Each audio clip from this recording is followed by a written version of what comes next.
considerando lo que fue su primer gran éxito, el gran éxito de la carrera de estos hermanos mexicanos. Bueno, de México nos vamos a Orlando, donde se encuentra nuestro colega y amigo Vladimir Kislinger. Como todos los miércoles tenemos una conversación pues bien interesante, hablando sobre diversos temas.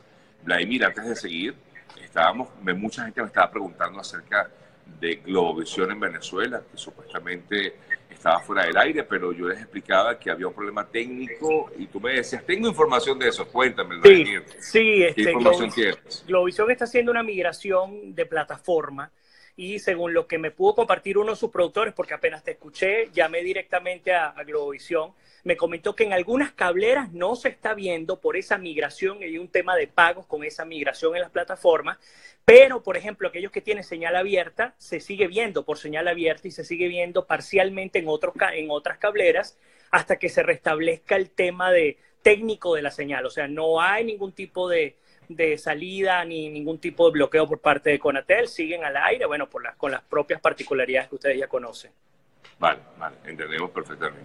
Bueno, Vladimir, lo hablábamos hace unos días, 2 días, en tu programa nocturno. Vladimir me invitó, fue al revés en esa oportunidad, y Vladimir me preguntaba acerca de lo que había sido mi apreciación de lo que fue el 24 de junio, del desfile, que no fue desfile, un desfile militar sin militares prácticamente, ¿no?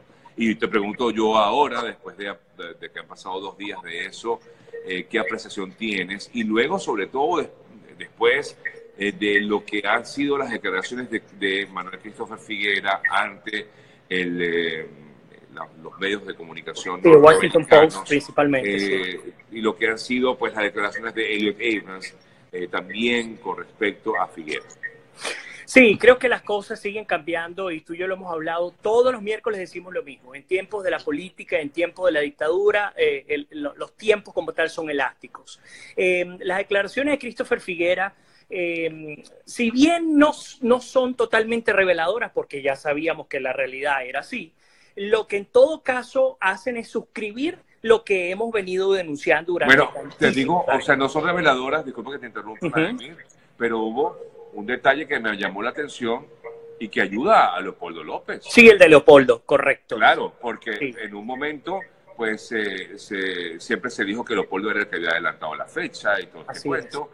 Ahí, pues, Figuera ayudó a Leopoldo diciendo, mira, no fue Figuera, aunque no lo dijo así, pero dijo, bueno, que fue él el que se hizo adelantar la fecha como tal, ¿no? Sí, es decir, creo que es muy bueno tu punto, porque el hecho de que no sea reveladora no quiere decir que no sea rescatable. Hay muchas cosas que tenemos que rescatar de esas declaraciones que fueron publicadas por el Washington Post. Primero hay que entender el contexto de quién es Christopher Figuera, y ya hemos hablado de él infinidad de veces. Este es un tipo que era el jefe de los custodios de Hugo Chávez durante 10 años, o sea, no fueron 2 días con Hugo Chávez. Luego fue formado en la Academia de Artes Militares. No es ningún santo. Ojo. Eso es correcto, no es ningún santo. Y luego fue promovido como director del SEBIN cuando Gustavo González López fue destituido el 8 de octubre del año pasado, después del asesinato de Fernando Albán. Ahora, este hombre, que por supuesto está hasta la coronilla en términos de violaciones de derechos humanos, reveló algunos elementos que son destacables, como lo que dice Sergio. Lo que ocurrió el 30 de abril, que algunas personas decían es que esto fue un escenario montado para liberar a Leopoldo López. Eso queda desmentido por el propio exdirector del SEBIN, que dice no, en las declaraciones acá en Estados Unidos logró escaparse, logró llegar desde Colombia acá, llegó a Washington y dijo no, definitiva, lo adelanté yo, hay unas razones que él maneja, yo no estoy totalmente convencido de que esas razones sean ciertas, yo sigo creyendo que la figura de Vladimir Padrino López sigue siendo una figura de agente doble. Yo no creo que él realmente haya negociado pidiendo que sea, ser presidente de la República durante el primer año de la transición. Yo creo que eso no se maneja de esa manera. Sin embargo, lo que sí es destacable es, número uno, la confirmación de que el adelanto fue causal, es decir, fue generado por parte de los miembros del SEBIN. Número dos, al quedar Leopoldo en ese sentido expiado esa culpa que ya se le había se le había asignado, pues volvemos al punto inicial. ¿Qué ocurrió y cuáles fueron aquellos actores que no se activaron para que pudiésemos lograr la liberación del país? Esa es la gran pregunta que nos tenemos que hacer en torno a las declaraciones de Figuera. Por supuesto, número 3, hablar de la presencia cubana, que es determinante en Miraflores, y quiero revelarte algo que me llegó ayer, una denuncia que todavía no he hecho pública, lo voy a hacer a través de tu programa. En la embajada de Abu Dhabi, en los Emiratos Árabes Unidos, aparte de que están extorsionando a los venezolanos para emitirles prórrogas de pasaportes, el personal que te atiende en la embajada no es venezolano, es cubano, el que se encuentra en los Emiratos Árabes Unidos. Y me atrevo a revelar esta información porque la fuente es muy, muy fuerte, y espero, una vez que por supuesto nos lleguen las pruebas concretas a la mano, compartirlo contigo, como siempre lo hemos hecho, y compartirlo con toda la audiencia. Ahora, pero imagínate tú, Vladimir, si esto es así, entonces la usurpación del poder es total. O sea, es total, no solamente, por supuesto. Claro, pero es una usurpación además por personas extranjeras que no deberían estar en esos cargos. Y efectivamente, bueno, se demuestra una vez más lo que ya hemos venido denunciando, la presencia de cubanos en Venezuela, pero también en posiciones estratégicas, porque eso es una posición bien estratégica. Sí, fíjate que, por supuesto, además recuerda que a quienes les entregaron el proceso de cedulación fue los cubanos también, es decir, esto no es nuevo como tú lo comentabas. Ahora, pero algo que sí me parece interesante de la presencia de Christopher Figuera aquí en Estados Unidos, y lo enlazamos con las declaraciones de Elliot Abrams, las declaraciones de Carlos Vecchio, y cuál es la movida de la coalición liderada por el presidente encargado Juan Guaidó, es lo siguiente. Christopher Figuera puede tener información lo suficientemente importante en términos de inteligencia como para derrocar efectivamente al régimen de Maduro, porque sabe y conoce por dentro cuáles son los mecanismos de defensa y protección que ellos manejan en términos de respuesta. Y yo te comentaba hace 2 días, que lo iba a decir acá también en tu programa, lo del tema de las casas seguras. Esto tiene que ver con revelaciones de miembros del SEBIN también. Y, digamos, de alguna manera se ha dejado colar esta información por parte también de Christopher Figuera. Les explico un poco. Ustedes saben que cuando Michelle Bachelet llegó a Venezuela, previamente Maduro liberó a 3 presos políticos, entre ellos a Gilbert Caro. Pero como efecto de la puerta giratoria, salieron 3 y entraron 6, ¿cierto? De esos 6, la gran mayoría, si no todos, aún no se conoce el paradero. Así ocurrió también con Edgar Zambrano, con todos los diputados que han sido también detenidos. ¿Por qué no se sabe de ellos y por qué no son fácilmente ubicables? Bueno, resulta que copiando el esquema cubano y originalmente ruso, los grupos de inteligencia venezolanos crearon un sistema que se llama el sistema de casas seguras. Esto lo conocen muy pocas personas en Venezuela. ¿Qué son las casas seguras? Ellos tienen unos tiempos de respuesta ante las crisis que se presentan, crisis, intentos de golpe, etc. Ellos tienen distintos lugares clandestinos repartidos a lo largo y ancho del país para ellos reaccionar de manera inmediata, tomar como rehenes a los individuos que les parezcan de interés, los meten en estas casas, que son casas privadas, abandonadas, etc. Los tienen allí hasta el momento en el que salga una orden judicial o que salga algún tipo de documento para poderlos aprender. Te detengo, entre comillas, mientras tanto. Sí, es exactamente, es una detención extrajudicial, llamémoslo de esa manera. Y nosotros le llamamos secuestro porque obviamente la detención, al ser extrajudicial y al no conocer el paradero ni tener derecho, acceso a sus abogados y a la legítima defensa, estamos hablando de un secuestro. Incluso me comentan que hay un sistema que ellos manejan para clonar dispositivos de teléfono de familiares o cercanos o amigos. Por ejemplo, Sergio viaja a Caracas mañana y resulta que tu madre o algún familiar te escribe y te dice: hey Sergio, qué bueno que estás acá, ¿por qué no nos vemos en Congresa para tomarnos un café? Y tú crees que estás hablando con tu familiar, llegas allá y resulta que lo que te están esperando son los del SEBIN y no es tu familiar. Eso está ocurriendo en Venezuela, es decir, no es cualquier cosa lo que tiene que ver en términos de inteligencia. Pero, volviendo al punto, fíjense que Estados Unidos ha dicho algo muy importante. Entre líneas que dice, sabemos que Christopher Figuera es un violador a derechos humanos, pero él es un hombre libre en Estados Unidos, ese ha sido el mensaje de esta semana, libre en Estados Unidos, siempre y cuando, por supuesto, colabore, ahí viene el condicional, colabore con la justicia y colabore con la liberación del país. Y este mensaje se lo están enviando a los militares en Venezuela. No sé cuál es tu lectura, pero de hace 48 horas que tú y yo hicimos contacto al día de hoy, volvimos al tema militar. Adelante.